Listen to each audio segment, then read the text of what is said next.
এ ব্যথা আমার নয় শুধু একার, বিপ্লবী তিলোত্তমা করেছে অঙ্গীকার, লুটিয়েছে প্রাণ তাই ধরেছি গান, করছি প্রার্থনা বিফল না যায় সে বলিদান। আজ উঠুক জেগে সুপ্ত চেতনা, অন্ধকার হতে আলোকে হোক না পথ চেনা।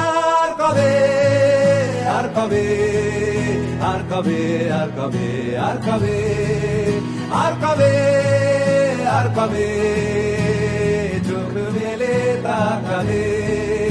আর কবে, আর কবে সমব্যথী হবে। আর কবে, আর কবে মনটা হবে স্বাধীন। আর কবে, আর কবে ফের ঘুরে দাঁড়াবে। আর কবে, আর কবে কণ্ঠ শক্তি পাবে। আর কবে, আর কবে চিত্ত স্বাধীন হবে। আর